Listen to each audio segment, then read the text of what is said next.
Chers amis en Christ, bonsoir, bonjour. Donc aujourd'hui, j'avais une réflexion par rapport à la difficulté de la vie, donc la vie qui ne nous a pas été permise, ou plutôt elle ne nous a pas été promise facile.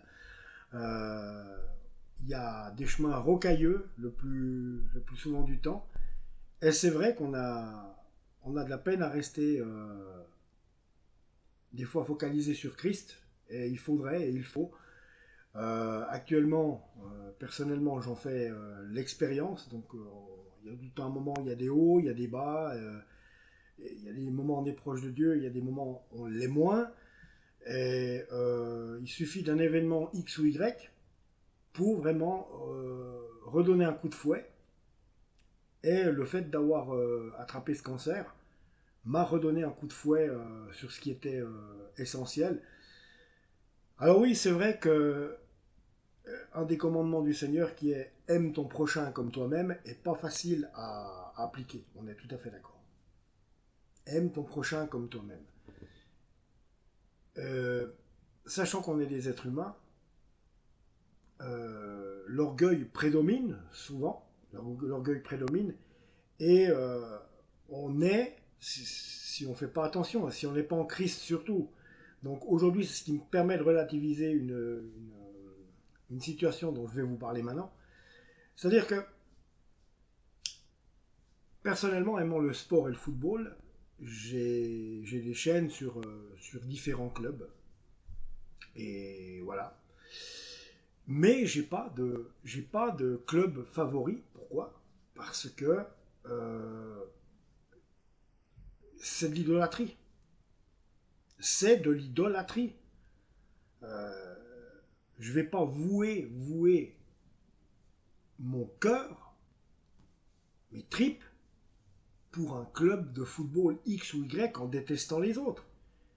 Parce que ceux qui font comme ça, par exemple, déjà, ils ne se rendent pas compte que non seulement leur sport n'existerait pas, le football n'existerait pas s'il n'y a pas plusieurs équipes, mais c'est aussi un merveilleux sport, mais un sport qui engendre beaucoup d'idolâtrie et de violence. Il y a déjà eu des morts par le passé. Il y a toujours des violences actuellement.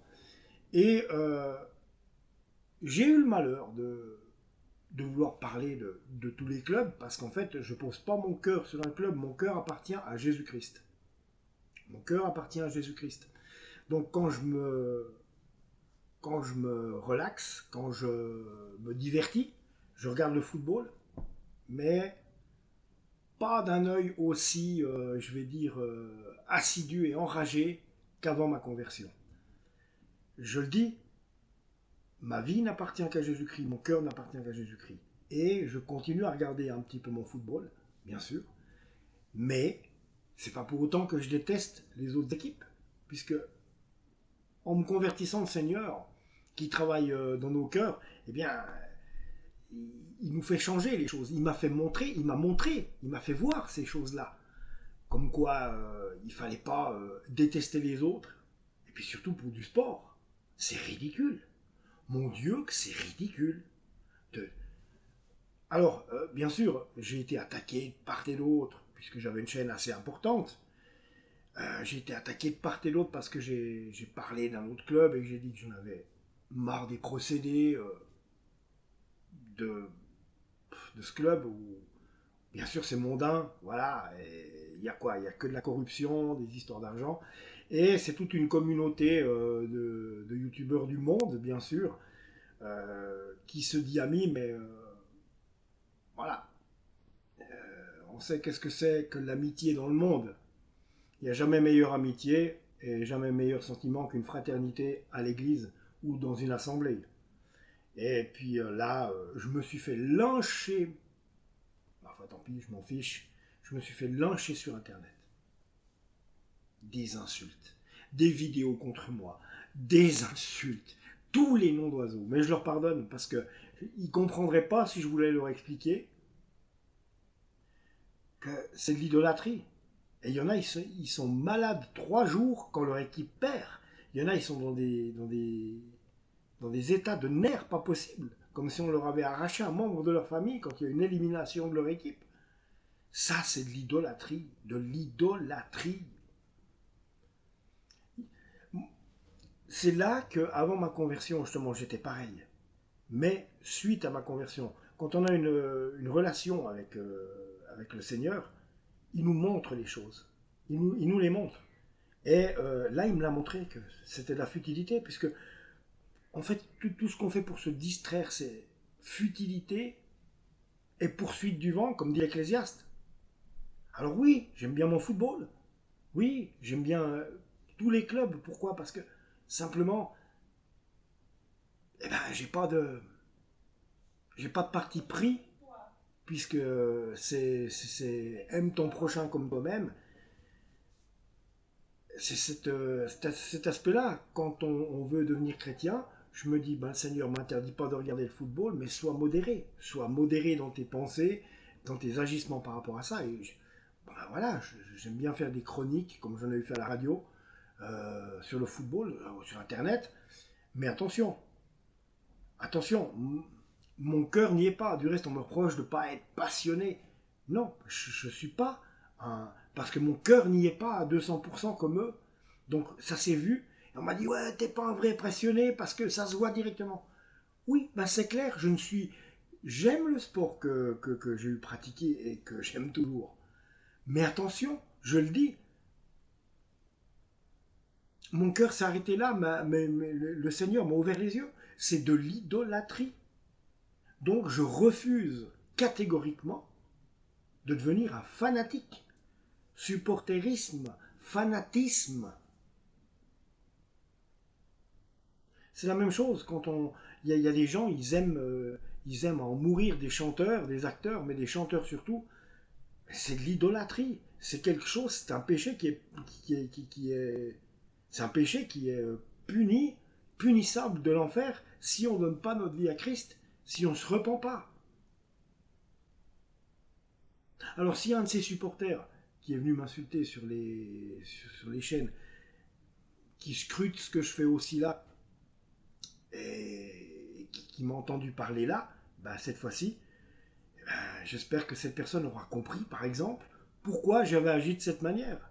Je ne me voyais pas décemment leur expliquer la vérité alors qu'ils ne voulaient pas l'entendre. Alors que, de toute façon, je veux dire, ils sont dans leur truc où ils sont prêts à démolir leur prochain pour réussir quelque chose. Et ça, je ne porte pas de jugement. Mais parce qu'ils ne sont pas éveillés.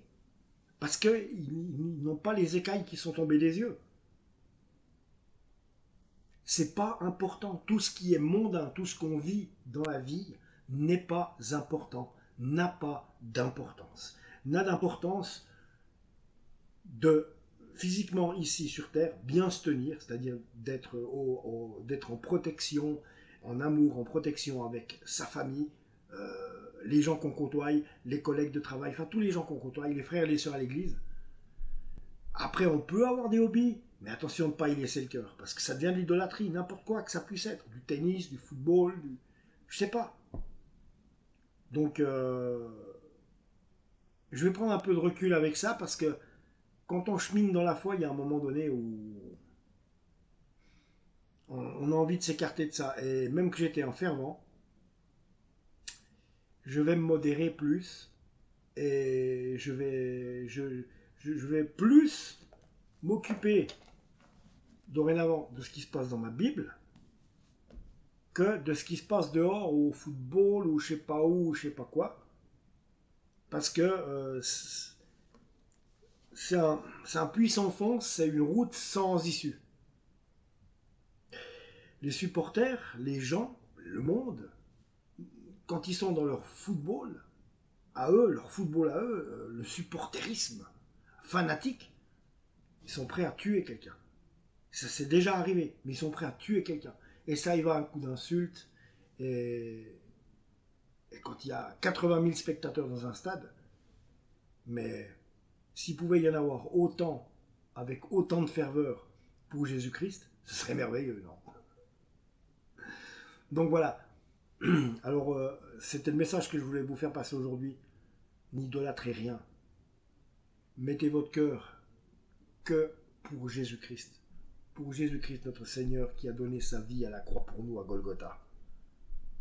Il a donné sa vie pour nous à la croix, afin que nous soyons sauvés. Comme il est dit dans Jean 3,16, car Dieu a tant aimé le monde qu'il a donné son Fils unique, afin que quiconque croit en lui soit sauvé, mais ne périsse pas. Voilà, c'est ça l'important. Et de vous repentir, vous pouvez avoir une relation avec Dieu aujourd'hui. Rentre dans ta chambre, comme il est dit dans la Bible. Entre dans le lieu secret, ferme la porte. Il est déjà là, il t'attend, il te voit, il t'entend. Donc, va lui parler à Dieu. Si tu l'as jamais fait, va lui parler de tes préoccupations. Ça, c'est une bonne entrée en matière. Va lui parler de tes préoccupations. Commence à avoir une relation avec Jésus-Christ en lui parlant. En lui parlant. Parce qu'il est là, il écoute, il est omniprésent, omniscient, omniprésent. Et il répond aux prières qu'on lui adresse quand elles sont sincères ou quand on crie à lui parce qu'on est dans la détresse. Mais en tout et pour tout, je vous le dis, n'idolâtrez rien de ce monde, parce qu'il n'y a rien qui vaut rien. Tout est vanité et poursuite du vent. Le chemin, la vérité, la vie, c'est Jésus-Christ. Il l'a dit lui-même, je suis le chemin, la vérité et la vie. Nul ne vient au Père que par moi. Donc ce qui veut dire que nul ne vient au Père que par lui, c'est que dans la vie, commencez à réfléchir. Commencez à entretenir une relation avec Jésus-Christ, afin de sauver votre âme et de vous retrouver du bon côté de la barrière, le moment venu. Voilà. Voilà mon message d'aujourd'hui. Abonnez-vous à la chaîne les amis, on se retrouve tout bientôt. Que Dieu vous bénisse.